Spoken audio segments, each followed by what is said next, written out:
You want to support Roland Martin Unfiltered? Be sure to join our Bring the Funk fan club. Every dollar that you give to us supports our daily digital show. There's only one daily digital show out here that keeps it black and keep it real as Roland Martin Unfiltered. Support the Roland Martin Unfiltered daily digital show by going to RolandMartinUnfiltered.com. You can make this possible. That brings us to the tragic case of Tiana Jefferson. Of course, the one black woman who was shot and killed by a former police officer as she played video games with her nephew. In cities around the country, they're planning a day of outrage next week to protest her killing inside of her own home. Joining me right now to talk about this is Tamika Mallory. Of course, she is a longtime co-president of the Women's March and civil rights attorney Merritt. First off, Tamika, why is this day important? Why this day of outrage on behalf of Atatiana Jefferson? Well, first of all, thank you so much for having me on, and I apologize for the noise in the background. I'm getting ready to run to a panel at the Revolt Summit. I think the day of outrage is important because people expect us to sort of go on to business as usual. You know, the killing of a black man or woman has become so normal to America that, you know, we only focus on it for a short period of time. And when you have something, you know, when you have an arrest, as you had with Officer Dean or former Officer Dean, the man who murdered Atatiana, what happens with an arrest and him being charged is that people feel like there's some form of justice and they don't necessarily need to pay attention. But that couldn't be further than from the truth. We know, Roland, from being in this, obviously you longer than me, but me for 25 years, that the idea of justice is something that is a long struggle. It's something that we have to keep our eyes on the prize and be consistent and committed to for the long haul, because the system constantly rejects the idea of justice when it comes to black people, but particularly black women. And that is the larger point here. Even when fighting the case there in Fort Worth, which we're going to say and be a part of. But when we think about when black women are killed by police officers or killed in any type of violent situation, we do not, this country does not treat it in the same way with the same type of outrage as we have with our fallen brothers like Mike Brown and Trayvon Martin and even young Tamir Rice, and the list goes on and on. We don't have the same amount of uprising. With Sandra Bland, we did, even though that situation was, really one that really hurt our people and hurt folks in general. And we believe that the Justice in Sandra Bland's situation still has never really been realized. But we did not see a major uprising in the way that it should be. So for Atatiana Jefferson, we're not going to let that happen for her and for all the other women who've been killed, particularly at the hands of police brutality and police abuse. We will stand up and stand firm for Atatiana on Monday. And we're asking everyone, go to Until Freedom, that's UNTIL Freedom, on Instagram, on Facebook, wherever you, all social media platforms, and get the information that you need about where to connect with someone in your city. And it's not too late. If there's not a city that you can connect with, you can organize your own rally, 5:30 Eastern Standard Time, all across the country. These over 25 cities have signed up. All right, Tamika Mallory, I know you have to go to your panel. We surely appreciate you joining us. Thank you so very much. Thank you for having me, Roland. I want to go to Merritt now. First of all, we know there was some drama there in Fort Worth when it came to the burial of Tiana Jefferson. Did everything go smoothly with her funeral? It did. It was a beautiful service, and the family was able to come together. And I think it highlights the importance of this day of outrage, is really to refocus the community on the common enemy, which is the system that is rampant with brutality and lack of accountability.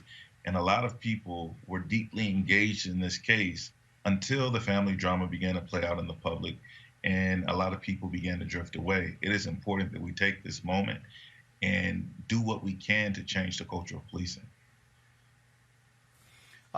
This day of outrage, how does the family feel about the focus on the death of Atatiana Jefferson with these events?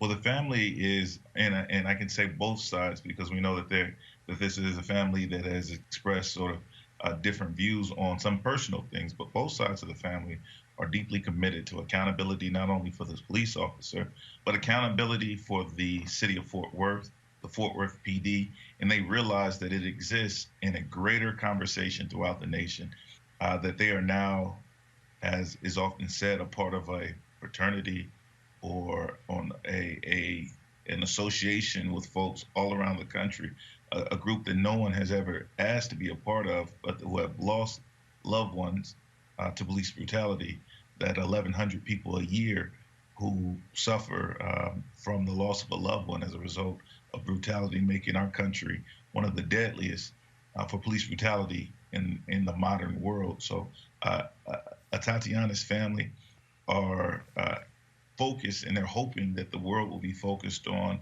a just outcome in this case and a change in policing in general. All right. Well, Lee Merritt, we surely appreciate you joining us. Thank you so very much. Thank you.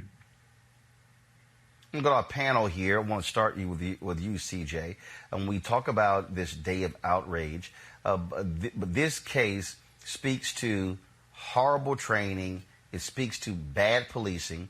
And I think such days are important because we have to question exactly what is happening with these cops. There's no reason this woman should have been shot and killed in her own home with cops and essentially sneaking around her home, not even identifying themselves. Well, I think it is a tragic situation that took place. I think there needs to be more police accountability around training, but it's also in a tough spot as well. You know, I do have members of my family that served, and it's that unknown factor when you go into a situation. You don't have the details, you don't have information, and you know you're running on adrenaline, hoping that okay, it's them, not me. So I'm hoping that Congress, as well as the governor of the state of Texas, really come in and have a serious conversation, ask for some data. The police chief down there, she's a wonderful woman, and I think if everybody comes together, not just the community, but law enforcement and our elected officials, I think they can get some proper answers. This is, Dr. Carter, something that's critically important, that anytime these happen, police departments across the country should be assessing their strategy in terms of what is going on with training in these departments. Absolutely. And I think in this particular case, I think the thing that causes most people dismay is not whether these officers should have been concerned, because the neighbor called a non-emergency number and called in a wellness check. And I have family who are police officers, past and present. Several members of my family are police officers. And the thing is, when you have a non-emergent situation and you have them approach the home the way they did, as we could see from the police cam, right, from their own body cam footage, they didn't announce themselves, they didn't knock on the door, they were going around her house in the dark at that time of morning. The neighbor called in the non-emergency number, I think precisely because he did not want them to come to the house with guns blazing. If he thought it was an emergent issue, he probably would have dialed 911, and he's even expressed as much. And so I think this idea that police get a pass because they took a dangerous job, they volunteered for a dangerous job, and therefore get a pass to shoot anyone who looks suspicious or may be dangerous is a problem, especially in a place like Texas where most people have guns in their homes, or lots of people have guns in their homes. I can't say most. And it's expected. And she was in her home. I probably would have thought that there was an intruder or someone skulking around my house at that time of morning when I can just see lights, and nobody's announced themselves. Right. No one has come to my front door. No one has even tried to say from the curb, excuse me, can you come out of the house? Or is everyone okay? Nothing. And so I think in this particular case, trying to hide behind, oh, we might be afraid, or our training tells us that if we feel afraid, shoot first and ask questions later, is a problem. Now, I do agree that this is a time actually for law enforcement communities to not be defensive and start really taking stock of what they teach. And one of the things I don't think they do an effective enough job is teaching de-escalation. That gun should not be your first resort. Michael Brown, that is, I think, again, what should be happening, a constant assessment where police chiefs are reminding folks how they should behave. But unfortunately, we see this. Again, this woman is dead. Her nephew is traumatized. And every time police say, you know what, well, you know, this was a mistake. Yeah, this cop, no matter what happens to him, he's still living. And we had a lot of these discussions when I was in office, and with the police, and it's a very challenging discussion because as elected officials, no matter what jurisdiction you're in, you never want to show that you're not being supportive of the police. And so that's one challenge. The second challenge is until the standard is changed in the law, it's going to be very difficult to stop these kind of things from happening. I'm not suggesting police officers are thinking about, oh, I can shoot anybody and it won't matter because all I have to do is claim that I was in danger. But there has to be some different level of consciousness when they're in that situation where they maybe, as Dr. Carter mentioned, won't use their gun as their first line of defense. And that's going to continue to happen until the standard changes. Deontay, and that is what I think is important. And unfortunately, you have police unions who are blocking a lot of this. And look, you have a Department of Justice that also does not want to hold police accountable, that wants to pull back from consent decrees, that is not being aggressive at prosecuting police officers. You know, Roland, I don't think it's necessarily that the Department of Justice doesn't want to hold the police accountable, but I think we have to remember that the Department of Justice still has a duty to make sure that our law enforcement system in America is still taken seriously.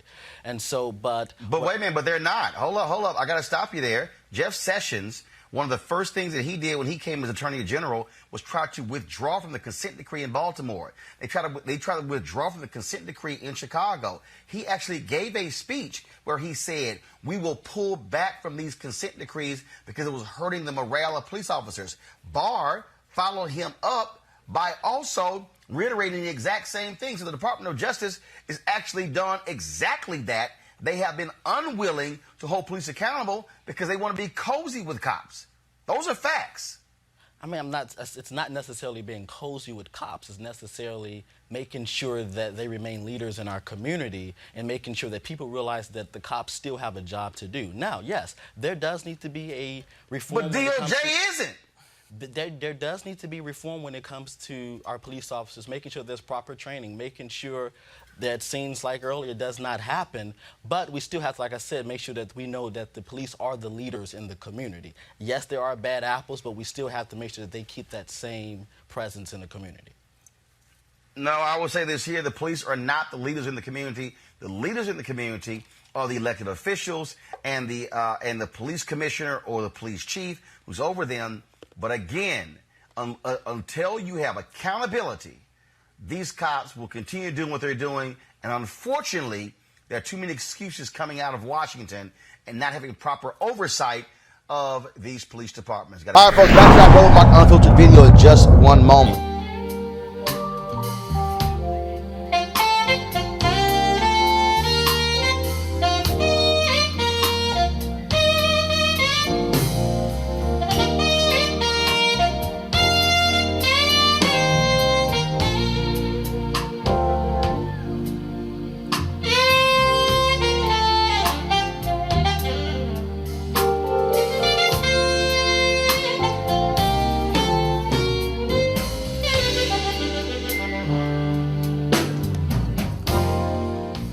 All right, folks, in a few weeks, we're going to be in Cabo for the second annual Luxe Jazz experience. Gerald Albright's going to be one of the performers there. 14 different acts performing over 3 days. If you want to attend, go to luxejazz.com, LIFELUXEJAZZ.com. But if you cannot make it, but you want to check it all out, there's a live streaming pass courtesy of GFNTV.com. That's GFNTV.com. Guys, let's put the website below me. And that is, of course, concerts over 3 days. 14 acts. Of course, Mark Curry, the comedian, is one of the folks who is confirmed for this event. In addition to Mark Curry, it's going to be great concerts by, again, Gerald Albright, Alex Bounyong, Raul Madan, Incognito, Pieces of a Dream, Kirk Whalum, Average White Band, Donnie McClurkin, Shalea, Roy Ayers, Tom Brown, Ronnie Laws, and Ernest Quarles.